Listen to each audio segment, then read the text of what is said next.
Okay, part 3. This should have been a two-part series, but should have been in 2 videos. I'm going to make it 3. The trend goes back way before NAFTA and factory automation were big factors. If the trend since 1970 does continue, nearly a quarter of all men aged 25 to 54 will be voluntarily jobless by mid-century.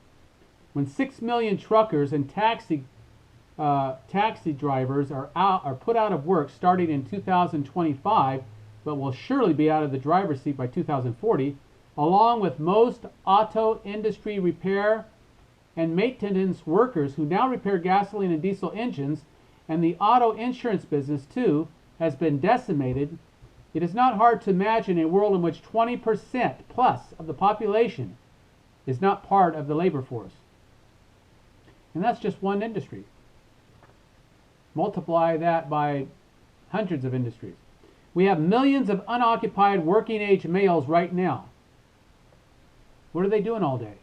Survey data suggests they spend much of their time staring at screens, either TV or video games. Is that you? Stop wasting your time. Read the scriptures, pray to the Lord that you would find work. They watch a lot of pornography. And I know that's a lot of you men out there. Even pastors have been caught up in pornography. Disgusting. Mortify your lust.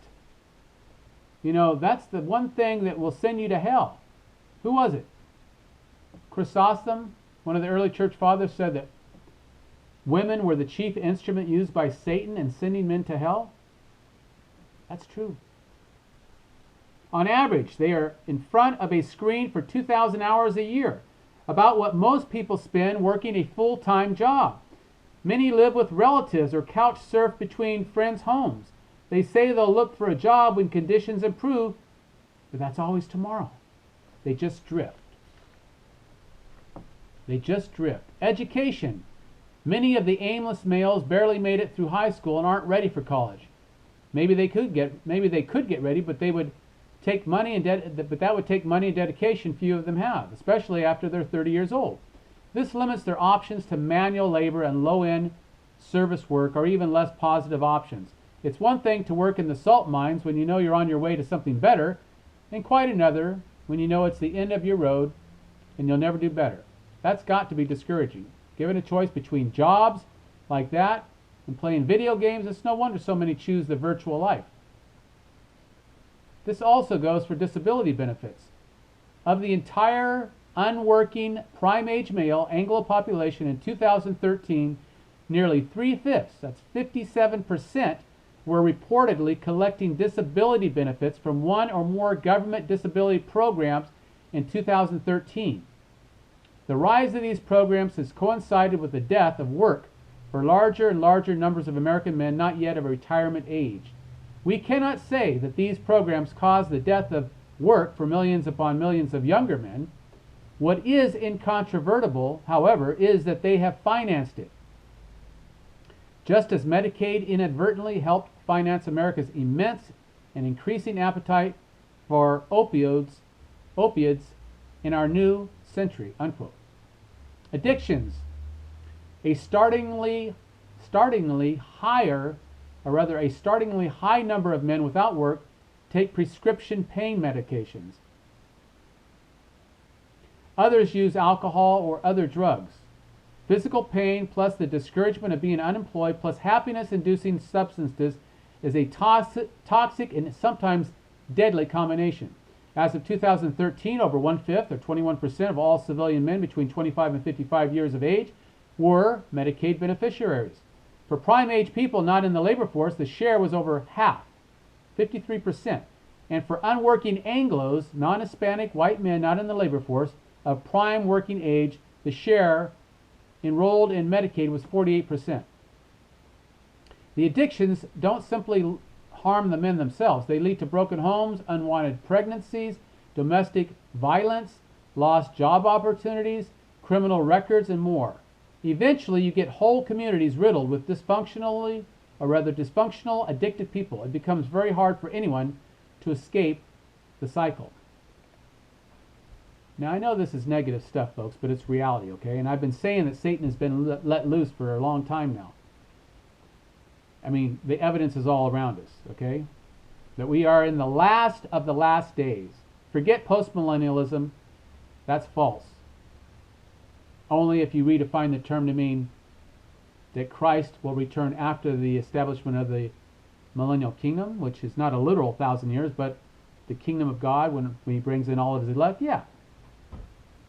So then postmillennialism is true. But the general definition of postmillennialism is that there's going to be a long golden age of Christianity where most of the world will be Christianized. No, that's false.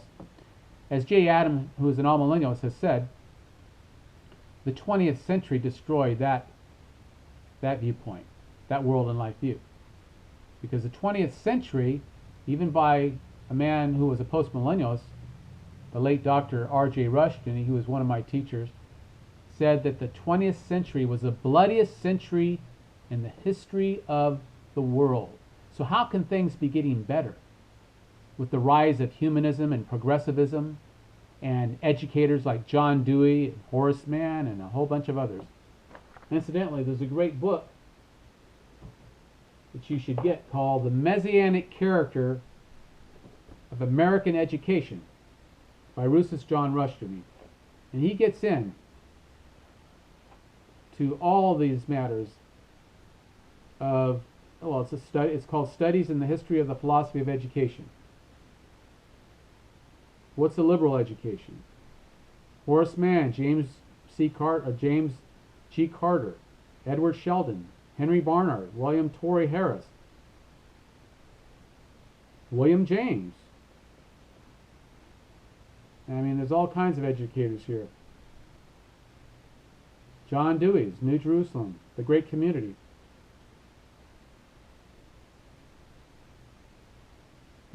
Education as a religion. He has a chapter called Education as a Religion.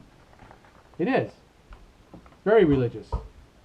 The presuppositions of modern education are humanistic to the core. Well, what you need to be doing if you're a parent today is you need to be homeschooling your children. It's not the responsibility of the state to educate your children, although that's what they believe because they own your children. You've given them a social security number and a birth certificate. They're properties of the state, folks. You didn't know that? Well, I didn't always know that either until recently, the last couple of years. But no, your children are your responsibility. Just look at the scriptures where Abraham taught his children the law of God, and Paul reiterates it. Parents, bring up your children in the way of the Lord, in the nurture and fear of the Lord, and when they're older, they will not depart from it. It starts very young. Catechizing them in the scriptures, in the law of God. All right.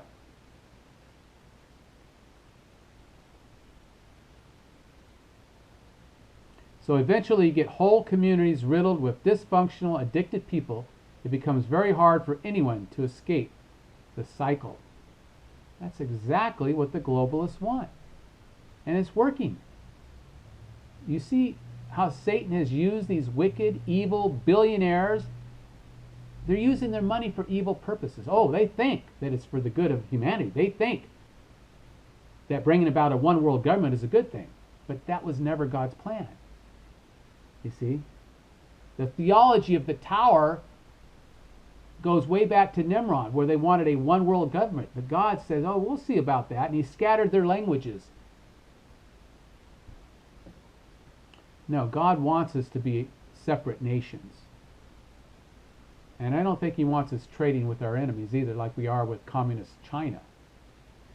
Okay, continuing, I'm almost done. Crime. The large number of people with criminal records. We've developed a system that punishes people long after their formal sentence has been served. Many jobs are simply off limits to people with a felony or drug offense on their record. Are you listening, Larry?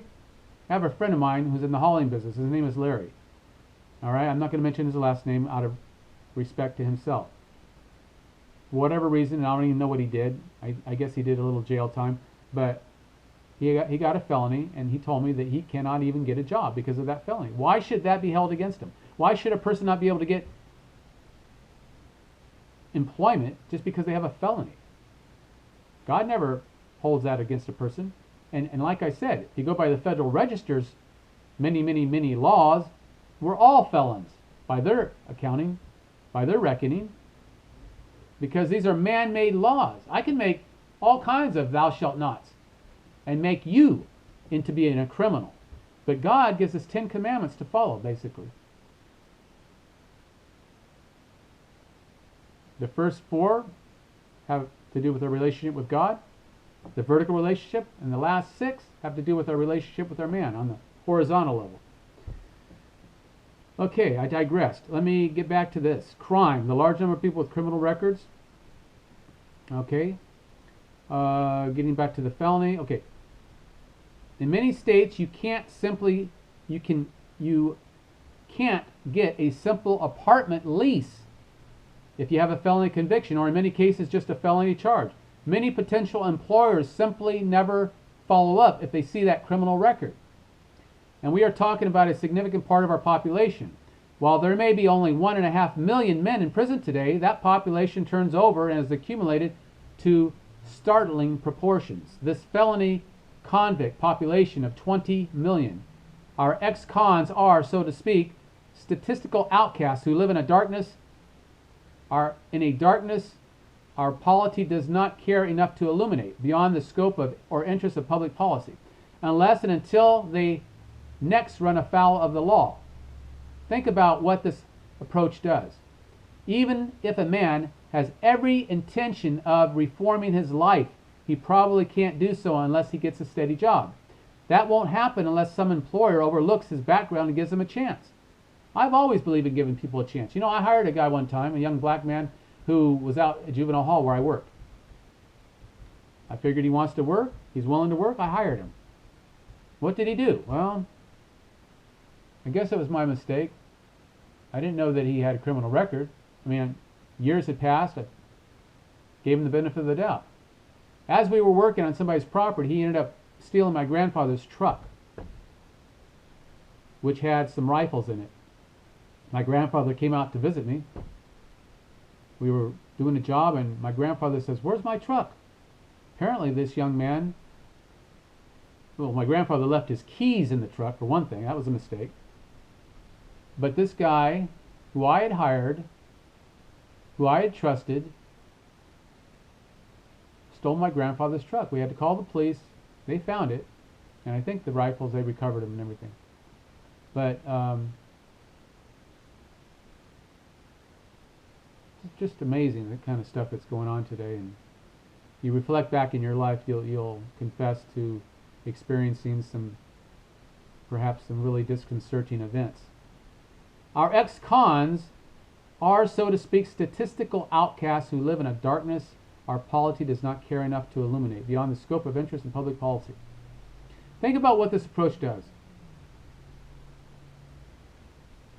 Even if a man has every intention of reforming his life, he probably can't do so unless he gets a steady job. That won't happen unless some employer overlooks his background or gives him a chance. The alternative is to drop out of the labor force and drift, creating and participating in all the other disorderly conditions we've outlined. And last but not least, our moribund economy, that is our dying economy, will have a hard enough time supporting millions of baby boomers who lack sufficient retirement savings. That's a topic for another letter. Adding millions of non-working young and middle-aged men to the dependency pool doesn't help. Technological solutions may not come to our rescue this time. If anything, technology is aggravating the problem by making it cost-effective for machines to do entry-level work that once needed humans. And while technology does create jobs, it's not creating entry-level jobs that don't need educating and training. Men without work eventually become men without hope. And that's bad for everyone. So says John Malden. In Angst in America, Aimless Men. Thoughts from the Front Line. And you can find that at maldeneconomics.com. This is good stuff. I mean, this is stuff that we should be aware of. Now, if you want to subscribe to any of this stuff, you can do so. It's from an acquaintance of mine called Ari McMaster. a former Air Force pilot during Vietnam War, an economist of sorts, a consultant to political leaders throughout the country. He used to write, well, he still writes a newsletter called The Reaper. He follows the commodity markets. The guy is really a genius, I think. He's very well read. So anyway, he gave me permission to share his material, so I am. Hope this helps. If you have any questions, email me at carlton2061@gmail.com. Be glad to correspond with you. Glad to help you in any way I can. I'm just a street preacher, businessman, who's I'm trying to survive and trying to do it God's way. You know, we need the wisdom of God, and we need to seek the Lord. We need to seek the Lord while we can, because it's coming a time when we won't be able to seek Him anymore. And if we haven't obtained the faith that justifies us before God, creates a pure heart, then we're going to be lost forever. But meanwhile, we need to understand the world around us, the world that we live in, okay? There's heaven for those saints who obtain the mercy of God, who obtain salvation. But we have to live here now. We have to work, provide for our families, and follow the whole counsel of God. We can't just be out preaching and pretending that we're doing the Lord's work when we're neglecting other commandments of the Lord. Okay? So, this is just an exhortation to the whole Christian community, nobody in particular, but the whole Christian community. And I hope this is a blessing. If you have any questions or concerns, please email me, like I said. I'll be glad to address them, okay? May the Lord richly bless you and have a great day.